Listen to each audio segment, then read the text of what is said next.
You know what they say as comedians? They say if you could just make one person laugh, it's not supposed to be you. It's not supposed to. It's supposed to be like somebody in the audience. After years of success, Bert Kreischer has developed quite the affection for Rolex watches, namely the often equipped Daytona with a white dial and black bezel, and a recently added GMT Master 2 with a green and black bezel insert. In fact, in a moment where he perhaps just couldn't decide which one to wear, he appeared on Andrew Schultz's Flagrant podcast, donning a Rollie on each wrist. You said I'll only come back if I'm the only one wearing 2 Rolexes. Wakanda forever. Oh, that's Wakanda too? Yeah, baby. Okay, what was with the 2 fucking Rolexes? I didn't even notice it. That's so I crazy. didn't even know. But how did he become the Bert Kreischer we know today? You might think his rise to fame was carefully planned out. But amidst his unconventional life, this guy stumbled his way into success, quite literally. Bert Kreischer attended the Florida State University in the 90s. But if you thought that he was the guy quietly pulling all-nighters in the library, you're sadly mistaken. As a student at Florida State University, he wasn't just part of the party scene. He was the party scene. He was the keg stand master, cracking jokes all around the campus and apparently running a wild campaign for debauchery. During his fraternity years with Alpha Tau Omega, he ran for office and won with a very unexpected trick. It wasn't his speech that earned him the title. It was his now legendary pizza box stunt, where he defecated in a box. That won him the votes. I took a shit on a pizza box to win an election. No way. Yeah. I used to shit in public a lot. Fuck yeah. Well, Here's when the- you I'll gotta tell you, go, as you two- gotta as two- go, dude. as two poopers- Dogs can shit in the fucking public. We can too. Yeah, but here's the difference. When We need a leash though. I mean, with all these stunts, it is safe to assume that his reputation as a party animal spread fast. This landed him a 6-page feature in Rolling Stone that crowned him the top partier at the #1 party school in the country. This article became his identity, a badge that he wore proudly, and this set him on an unconventional path to fame. By the time that article hit newsstands in 1997, Bert had already spent 6 years at FSU, majoring in English but unofficially minoring in partying. But what started out as fun college years grew into something much more. That Rolling Stone article inspired the movie series National Lampoon's Van Wilder, which seems to be heavily inspired by Bert's life. Although Bert was not involved with the film directly, the comparisons were undeniable. There's a rumor that Van Wilder Yeah. Based off of your life? is based off of your life. Well, it's hard. I mean, look, it's a rumor. I talked to National Lampoon once, and they Because that's the people qualified it. Yeah. They what? And yet, Bert Kreischer's journey didn't end with frat house glory. Many years later, he returned not just as an alumnus, but as a homecoming hero, where he was named Grand Marshal of the Homecoming Parade. Homecoming is special. You know, this is my, I think, 8th homecoming. First as alumni. I had 7 here as a student. But it's just surreal, and you know, to get so much love, you forget. With the way that Bert still lives his life, it seems Bert never left the party scene. He just made the party scene bigger. While there's no lying about the fact that Bert has always been a wild man, his machine story is definitely one that will keep you thinking. It all started back in 1995, when Bert, already known as the hardest partying student at Florida State University, went on a school trip to Russia. Everything was going okay until Bert accidentally befriended the Russian mafia and ended up robbing a train. Yeah, I'm not making that up. At the time, Bert wasn't planning to become a stand-up comedian. He was just a 22-year-old college kid who liked to party and wasn't afraid of taking risks. But he never thought that the crazy events in Russia would go on to become his most iconic story. But Bert never talked about this story. Well, not until he became a stand-up comedian. Everyone has a story, but great comedians can turn theirs into something special, and Bert realized his machine story would make an exceptionally entertaining one. The first time that Bert shared the story was on a radio show called Loveline, where he appeared with Dr. Drew. This is when Bert's old classmate called in, asking him to tell the story about robbing a train. Though Bert was hesitant at first, the audience absolutely loved his story. Dr. Drew said something that stuck with him. "That's your story. That's your movie." The machine story became even more famous when Bert shared it on the Joe Rogan Experience podcast. Fans loved the story, and they couldn't get enough of it.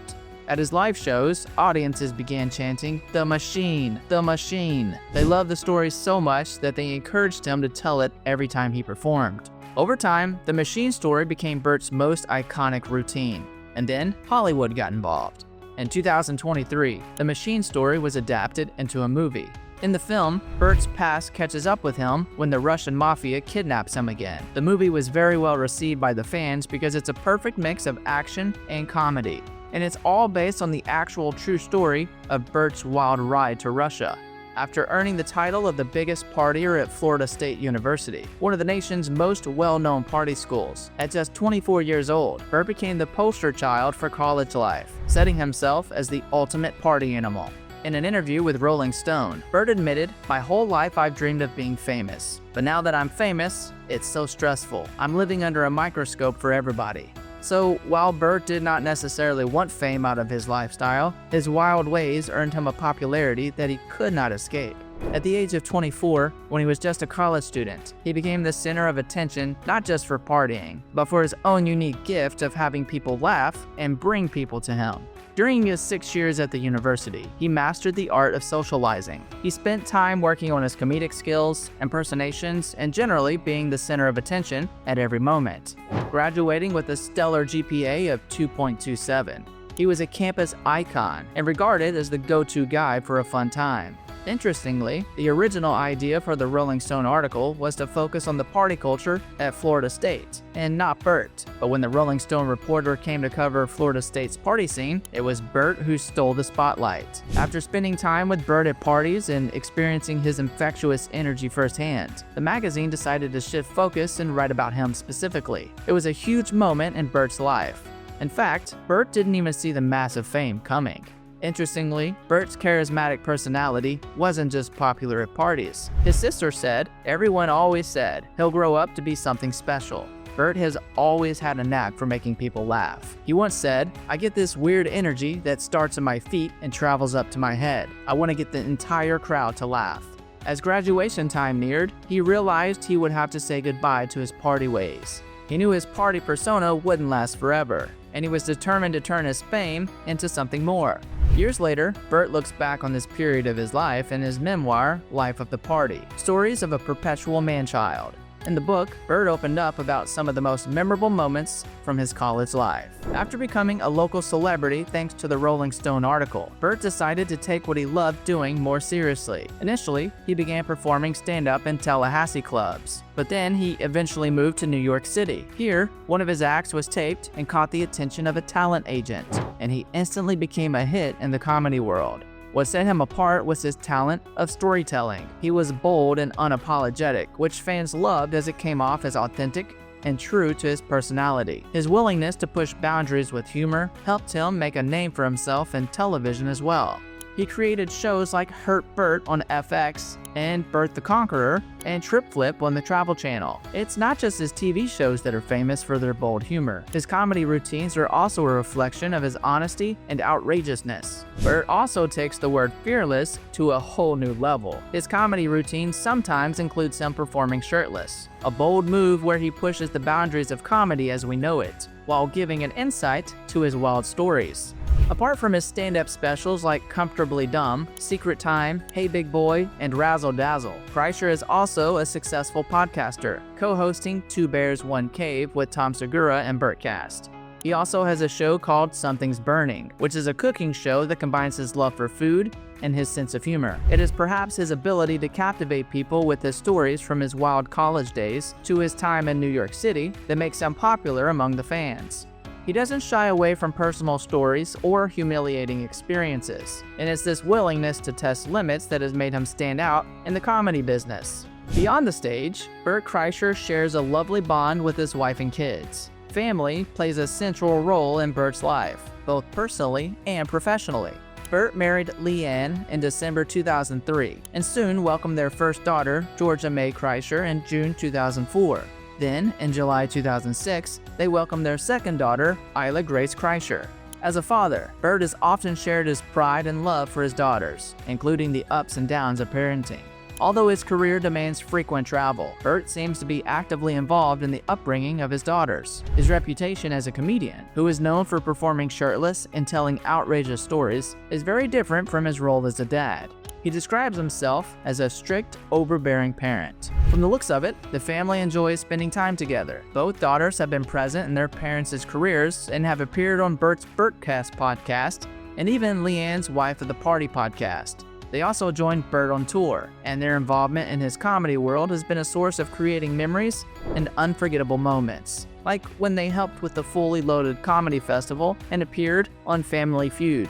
Bert's onstage success paved the way for some popular podcasts, and that is exactly what he did. His Bertcast was first launched in 2012 and remains his flagship podcast. It combines Bert's unique experiences with his exceptional storytelling skills and often features special guests like fellow comedians, celebrities, and even his family. What separates Bertcast is that it remains unedited, conversation-style podcasting. The comfort level with guests and his ability to show embarrassing and humorous parts of himself means the listener receives a relaxed scene where they get the sense as if they were eavesdropping on a conversation. The Bertcast has been incredibly successful and has helped Bert grow his fan base outside of his stand-up comedy shows. It has regularly landed on podcast charts, and its informal yet engaging style has made it a favorite among comedy lovers.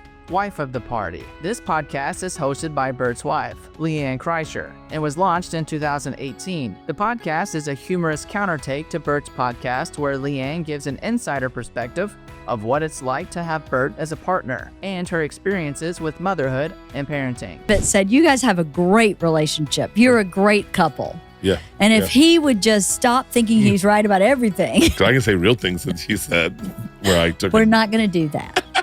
That is not fair to you or me. Because if you do it to me and then I eventually do it to you, we both know who of the two of us is the more sensitive. Two Bears, One Cave. One of Bert's most popular podcasts, besides his solo podcast, is Two Bears, One Cave, which he co-hosts with fellow comedian and close friend Tom Segura. Two Bears, One Cave is a massively popular comedy podcast that Bert began in 2019. The podcast is popular because of its conversational style format where the two friends catch up and have conversations about life and, more often than not, absurd subject matter. The podcast also features quick-witted banter between the two, who are famous for their over-the-top personalities and uncompromisingly raunchy sense of humor. I would like it to be a struggle. So you're looking at probably strangulation or stabbing, right? That's what would be, those would be. I would like to feel like I had a chance. And then strangled, probably. Strangled. Yeah. Yeah. Not by like, but I want it to be like a fucking savage. Like I want him to be a badass. Dude, I didn't tell you, we went to Paris. Despite all the success, Bert is a celebrity that still remains humble, and his down-to-earth personality leaves his interactions with fellow celebrities feeling like the awkward fan in the room. While Bert's on-screen and stage persona is confident and carefree, behind the scenes, he often finds himself in uncomfortable, sometimes hilarious situations when interacting with other famous figures. For example, in one interview, Bert recalled running into Tom Cruise at a premiere when he still had long hair for his role in Magnolia. Bert, being his awkward self, commented, "You have nice hair." This took Tom by surprise and put him in an awkward situation as well. His attempt at complimenting Cruise was so clumsy that it began an unforgettable moment of social discomfort for Bert. Oh yeah, you were about to tell a Tom Cruise story. Yeah, it was at Magnolia. It was at the premiere, and I was at the party afterwards. Yeah. And he still had the hair, and I bumped into him, and I turned around and I saw Tom Cruise. We're face to face. He smiles, and I go, "You have beautiful hair," and he just went. In another incident, Bert had an awkward run-in with Chris Robinson. Bert is a huge fan of Robinson's work, and he assumed that Robinson might recognize him because he's friends with comedian Chris Porter, who is also friends with Robinson. However, Bert found himself forgetting Porter's full name at the very moment he approached Robinson, and hilariously to make matters worse, Robinson didn't recognize him at all. Chris Robinson, and he goes, "I'm Chris Robinson," and I went, "Chris." No, Chris. come on, man. Chris. And I got all these Chris's in my name, and he goes, do you need some help, man? And I was like, "No, your friend, Chris." And he goes, "I'm Chris." And I went, "Yeah." And he goes, While these interactions paint a picture of someone who seems very downright and humble, many celebrities seem to not share this sentiment about him. Bert's friends and colleagues, particularly his comedy friends, have often said that he turns everything around to himself, even when he's surrounded by other people. This was particularly called out by many fans during the Sober October Challenge, a yearly competition he undertakes with his good friends Joe Rogan, Tom Segura, and Ari Schaefer.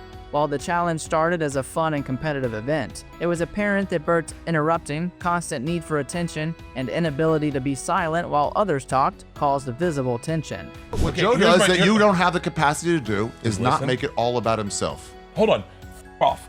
Hold on. There's a clip. No, hold on. That's a clip. There's got to be a clip out there of you not interrupting. No. Fine. Look that up. I'm not interrupting. I'm having a fucking conversation. Yeah, okay. That's how conversations fucking work. Agreed. Bert Kreischer's journey from a college party kid to one of the most famous comedians is anything but ordinary. His rise to fame, driven by his wild stories and bold personality, has made him a household name. Whether it's through his stand-up specials, his podcasts, or his interviews, his relatable yet unique experiences allow the audience to enjoy listening to him. What do you think about Bert's rise to fame? Let us know in the comments below. If you enjoyed this video, give it a thumbs up and hit that subscribe button. Also, let us know which celebrity you want to see next.